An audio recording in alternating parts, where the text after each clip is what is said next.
जी अस्सलाम वालेकुम नाज़रीन। आज हम उस मौजू पे बात करेंगे। कल जो एक वो इंतहाई दिल खराश वाक़या पेश आया जर्मनी में, जिसमें तकरीबन 11 हलाकतें हुई हैं दहशतगर्दी के। ये वाक़या, इसी मौजू पर हम कुछ बातचीत करते हैं। हम हैं पाकिस्तान के बानी महमूद सईद साहब से, जो गैर मुल्कियों के बारे में काफ़ी मालूमात रखते हैं। तो उस मसले के बारे में पूछते हैं कि क्या रद्द-ए-अमल है अभी अवाम का, या गवर्नमेंट का क्या रद्द-ए-अमल है। तो उसके बारे में बात करते हैं। अस्सलाम वालेकुम रहमतुल्लाहि व बरकातहू। जी वालेकुम अस्सलाम। महमूद सईद साहब, वो कल जो वाक़या पेश हुआ आया है वो दहशतगर्दी का, उसके बारे में आप क्या। जी ये बड़ी तकलीफ दे वाकया कल जर्मनी के शहर हनाओ में पेश आया है, जिसमें एक दहशतगर्द ने फायरिंग करके 9 के करीब लोगों को हलाक किया, और जिसमें और उसमें उसके बाद उसे अपनी वालदा को और अपने आप को गोली मार ली। अच्छा। ये तो जर्मनी के शहर हनाओ में एक बार थी, तुर्किश बार थी। तो वहां भी ये गया पहले बंदा, तो इसने जाकर वहां फायरिंग करनी शुरू कर दी है। शीशा वहां से बार। निकल के तो फिर जी शीशाबाद, जी फिर जी। वहां से निकल के 2 किलोमीटर पे एक और जगह थी तुर्किश बार, वहां पे गया, वहां पे भी जाकर इसने फायरिंग की है। और उसके बाद ये घर चला गया, और जब पुलिस इस तक पहुंची है तो ये इसने अपनी वालदा को भी गोली मार दी और खुद को भी गोली मार के खुदकुशी कर ली है। अच्छा। और ये दहशतगर्दी का वाकया जर्मनी में इसकी मिसाल कम ही मिलती है, और ये बड़ा पुरअमन मुल्क समझा जाता है, जहाँ पे ऐसे दहशतगर्दों को पनपने नहीं दी जाता, ऐसी सोच को फैलने नहीं देते। चंद दिन पहले एक बहुत बड़ा गिरोह दहशतगर्दों का पकड़ा गया था, जो प्लानिंग कर रहे थे कि मुसलमानों के मुसलमान पर हमले के लिए और मस्जिद पर हमले के लिए। तो अच्छा। इन्हें चंद दिन पहले पकड़ाया गया था, और ये खबरों में भी आया था, और उस पर बड़ी सख्त निगरानी भी हो रही थी। लेकिन ये बंदा जो जिसने ये हरकत की है, ये एक अननोन आदमी था, लेकिन ये इंतहाई फनाटिक किस्म की, इंतहा पसंद की सोच रखता था। और इसने ये घिनौना इकदाम फिर किया, और नेट के जरिए से इसने असला वगैरह खरीदा, जो अब तक रिपोर्ट आई है पुलिस की। अच्छा। तो फिर ये सामना हो गया, और उसके बाद एकदम तो जर्मनी में तो सख्ता ही जारी हो गया। शुरू में तो पता नहीं चल रहा था कि क्या मसला है। कोई मुख्तलिफ खबरें आ रही थी, कोई कह रहे थे माफिया आपस में लड़ पड़े हैं, कोई ये कह रहा था कि ये मुसलमान को इंतहा पसंद है। ये भी बदकिस्मती हमारी के जरा को वाक़या होता है, बगैर सोचे समझे ये मुसलमानों को थोपने की कोशिश करते हैं। अच्छा। लेकिन ये मुख्तलिफ खबरें थी, लेकिन जब पुलिस ने तफ्तीश की और ये खबरें बाद मीडिया के जरिए आई हैं, तो वो जर्मन था, तो 43 साल उसकी उम्र थी। तो उसने ये नफरत में आकर ये हरकत की है। तो इससे काफी गमो गुस्सा और शदीद दुख की हालत में है जर्मन कौम भी, और यहाँ पे रहने वाले गैर मुल्की भी अपने आप को थोड़ा सा गैर महफूज भी तस्वर कर रहे हैं जिस तरह के वाकत की वजह से। लेकिन इनका रद्दमल फौरी तौर पर ये हुआ है कि पूरी जर्मनी में बड़े बड़े शहरों में जर्मन और गैर मुल्की जो लोग यहाँ पे मुकीम है, गैर मुल्की मुख्तलिफ कौमियतों के लोग मिल के इन्होंने उसके खिलाफ और इस नफरत के खिलाफ और इस आने के खिलाफ मिल के रैलियां निकाली हैं, जुलूस निकाले हैं, जिसमें इंतहा पसंदी से निपटने के लिए और इसको बुरा समझते हुए बुरा कहा गया है।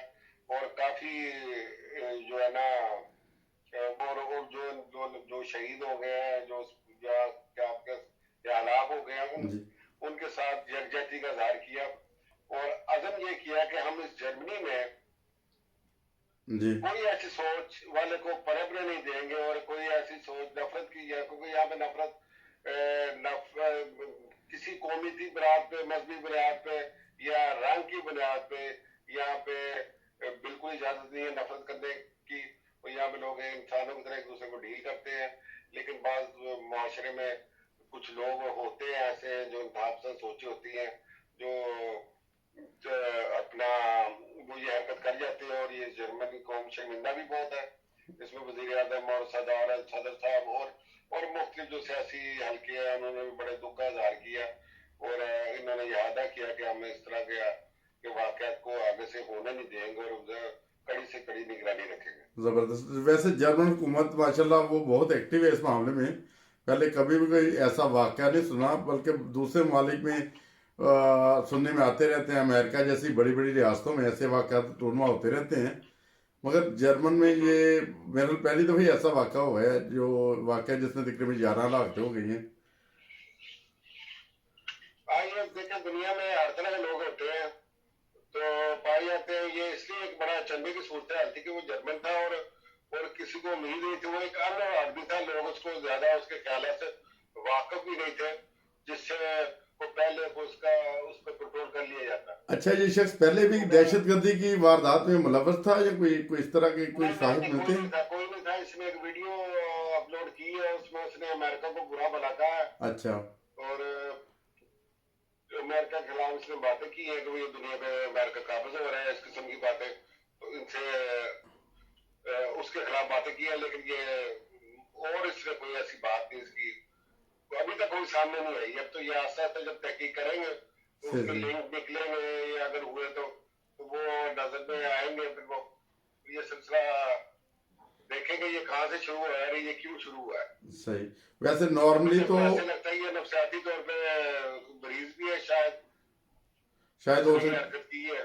सही है, मुमकिन है नफसियाती मरीज भी हो। ये तो आने वाले हालात बताएंगे। अभी जो रिपोर्टें वगैरह जो बाकायदा सूरत हाल है सारी ना, जी जी, हाँ जी जी। उससे बाद में पता चलेगा जो शवाहिद मिले हैं उधर से।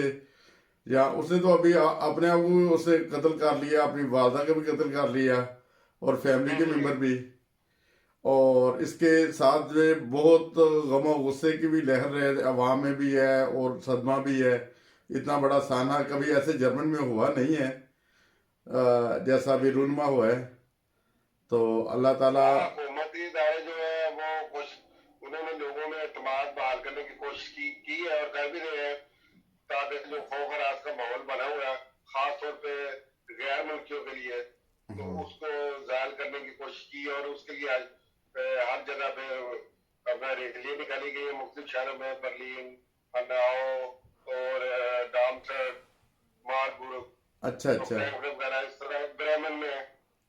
अच्छा, ये उनके साथ अज़हार हमदर्दी करने के लिए भी जो बेचारे वो दर्जी करने के लिए, और वो जो सोच पैदा करने वाले हैं उनको ये पैगाम देने के लिए कि हम इकट्ठे हैं, हम बेहद इंसान एक दूसरे का रिस्पेक्ट करते हैं और यहाँ हर शहरी को हक है कि वो आजादी से अपनी जिंदगी गुजार सके। सही है। इधर वो ये भी वो समझे। मैं तो खुद भी उधर तकरीबन 25 साल रह के आया हूँ जर्मनी में। तो उधर अल्लाह ताला के फजल से हर किसी को इबादत की इजाज़त भी है। जो ईसाई हैं वो अपने तरीके से इबादत करते हैं, मुसलमान अपने तरीके से, और मजहबी आज़ादी भी हासिल है। मगर ऐसा कभी वाक़या रूनमा नहीं हुआ। खुदा ताला करे आइंदा भी ऐसा कोई वाक़या रूनमा ना हो। तो चलें, बहुत शुक्रिया। दुनिया का हाल इसी में है कि love for all hated for none, यही एक नारा अगर दुनिया इस पे उसको फॉलो कर ले कि मोहब्बत किसी से नहीं, नफरत मोहब्बत सबसे, नफरत किसी से नहीं। मोहब्बत साहब के लिए नफरत किससे नहीं, बहुत अच्छा पैगाम है। हाँ जी, और खूबसूरत मुआशरा बन जाता है। सही, बहुत अच्छा पैगाम है, love for all hated for non. और इसी के साथ बहुत शुक्रिया जज़ाकल्लाह मोहतरम महमूद सईद साहब, आपने हालात से आगाह किया। और यकीनन हम इस दर्दनाक जी बहुत शुक्रिया आपका भी। आपका बहुत शुक्रिया जज़ाकल्लाह, आपने सारे हालात से आगाह किया, जज़ाकल्लाह। और दोस्तों से दरख्वास्त है कि इस वीडियो को अगर हो सके शेयर करें दोस्तों में भी, और हमारे चैनल को भी। इंशाल्लाह ताला अगर कोई नई रिपोर्ट होगी आइंदा वो लेकर आपके साथ फिर हाजिर होंगे। इसी के साथ हम आप सबसे इजाज़त चाहते हैं। अस्सलाम वालेकुम वरहमतुल्लाहि वबरकातुहू।